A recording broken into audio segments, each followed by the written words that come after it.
یا اکرام کو حاصل ہوتے ہیں۔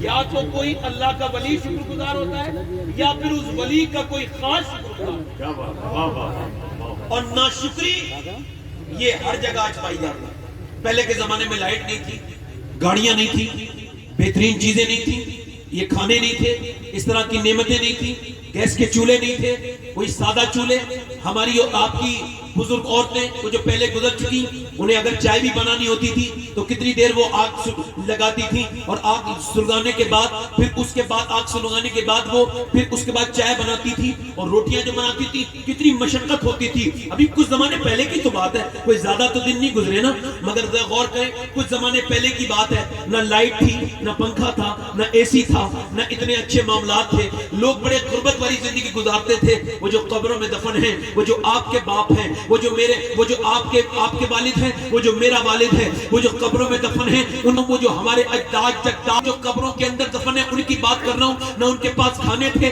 نہ ان کے پاس بہترین گاڑیاں تھی۔ وہ جب سفر کرتے تھے تو بیل گاڑی سے سفر کرتے تھے۔ وہ جب میاں چلتے تھے تو ان کے پاس نہ کوئی بہترین جوتے ہوا کرتے تھے، وہ پرانے جوتے کب کا ہوتے تھے، ان کے پاس پرانے کپڑے ہوتے تھے۔ ایک ایک جوڑی کپڑے سے کئی لوگ گاؤں کی شادی کیا کرتے تھے۔ ایک اگر گمچھا کسی کے پاس ہوتا تھا، رومال، اور وہ دوسرے سے کہتا تھا میں بارات میں جاؤں گا، آپ اپنا مجھے گمچھا دے دینا۔ ایک ایک جوڑی جوتے میں پورا محلہ شادی کیا کرتا تھا۔ مگر کیسے اچھے زمانے تھے وہ، اللہ نے ان پر کتنا فضل کیا تھا۔ وہ لوگ کتنے اللہ کے نیک بندے تھے کہ ہماری طرح نہیں تھے۔ میاں 1930 میں ہندوستان میں جب بھوک مری پھیلی تھی، میرے تایا فرماتے تھے اللہ ان کی مغفرت فرمائے، کہتے تھے ہندوستان میں 1930 میں جب بھوک مری پھیلی تھی تو 50,000 ہندوستانی بھوک سے مر گئے تھے۔ مگر آج اتنا کھانا ہے کہ لوگ کھانا کھا کے مر رہے ہیں، زیادہ کھانے سے مر رہے ہیں۔ پہلے لوگ بھوکے مرتے تھے، آج زیادہ کھانے سے مر رہے ہیں۔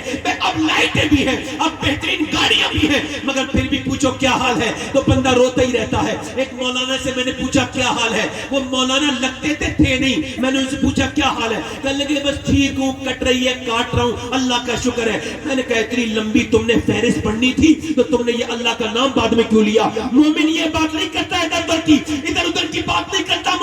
مومن تو جب کوئی پوچھے کیا حال ہے تو وہ پرانے بزرگ جنہیں لائٹ میسر نہیں تھی، ان سے جب کوئی پوچھتا تھا کیا حال ہے تو وہ کہتے تھے ہر حال میں اللہ کا شکر ہے۔ کیا کہتے تھے؟ ہر حال میں۔ اور آج ایک اور کم کر دیں، آواز اور بڑھا دیں، توجہ، آج کیا کر رہے ہیں تو سیبل اور بڑھائیں، ٹریبل، آواز اور صاف کریں، توجہ۔ آج ساری چیزیں موجود ہیں مگر شکر نام کی چیز نہیں ہے۔ انسان سے کہو شکر ادا کرو تو کہنے لگے کس بات پہ شکر ادا کروں، تو چلے میں یہی بتا دیتا ہوں، اپنے حساب سے ادراک ہوگا، شعور ہوگا، تبھی تو شکر ادا کرے گا۔ جب آدمی کو یہ تمیز ہی نہیں ہے کہ اس میں اللہ کی کتنی نعمتیں موجود ہیں تو وہ کیسے شکر ادا کرے گا؟ میں آپ کو گناتا ہوں، اگر آپ کوشش اللہ کریں، رب العالمین میری بات میں اثر پیدا فرمائے اپنے پیارے حبیب کے صدقے سے۔ سنو میں آپ کو بتاتا ہوں انسان کو جو پہلا شکر ادا کرنا چاہیے وہ کس بات پر، تو سنو انسان پہ وہ پہلی وجہ موجود ہے، چاہے وہ کہیں بھی ہو، کسی حال میں ہو، کتنی بھی تکلیف میں ہو، اس کو پہلی وجہ اس کے پاس موجود ہے۔ پہلی وجہ یہ ہے اللہ نے انسان کو جو انسان ہی بنا کر پیدا کیا، اس پر شکر ادا کرنا چاہیے۔ اگر وہ انسان بنا کے پیدا نہ کرتا تو کیا کر لیتے ہم؟ قال الانسان حین من الدہر لم یکن شیئا مذکورا۔ اللہ قرآن میں ارشاد فرماتا ہے انسان پہ ایسا دور گزرا ہے کہ وہ کوئی قابل ذکر شیء نہ تھا۔ اللہ نے اپنی مہربانی سے، اپنے کرم سے انسان کو انسان بنا دیا۔ 18,000 مخلوقات سے افضل، اکمل، کامل ترین مخلوق بنا کے پیدا کیا۔ آج ہواؤں میں راز کر رہا ہے، اس وجہ سے تو اللہ نے تجھے انسان بنایا۔ سو غور تو کر تو کتنی اچھی زندگی جی رہا ہے، کس وجہ سے تجھے اللہ نے انسان بنایا ہے۔ آپ کو بتاؤں میں ایک بزرگ کا تعارف کراتا ہوں، خواجہ معین الدین حسن چشتی۔ اگر کسی بزرگ کا تعارف کرائیں، یہ غور کریں کتنے بڑے بزرگ ہوں گے وہ جن کا خواجہ معین الدین چشتی جن کا نام لے۔ خواجہ معین الدین حسن چشتی فرماتے ہیں کہ بایزید بستامی اتنے بڑے اللہ کے ولی تھے، فرماتے جب ہم روتے ہیں تو ہماری آنکھوں سے خوف خدا سے صرف آنسو نکلتے ہیں، مگر جب بایزید روتے تھے تو درد کی شدت کی وجہ سے، اللہ کی محبت کی وجہ سے بایزید کی آنکھوں سے خون نکلنے لگتا تھا۔ فرماتے ہیں وہ جو دور کھڑے ہیں لوگ، ان سے گزارش ہے بیٹے آ کے اندر آگے بیٹھو، جب تک برکتیں نہیں ملیں گی جب تک اندر نہیں آؤ گے، آ جاؤ، مہربانی کرو، آ جاؤ۔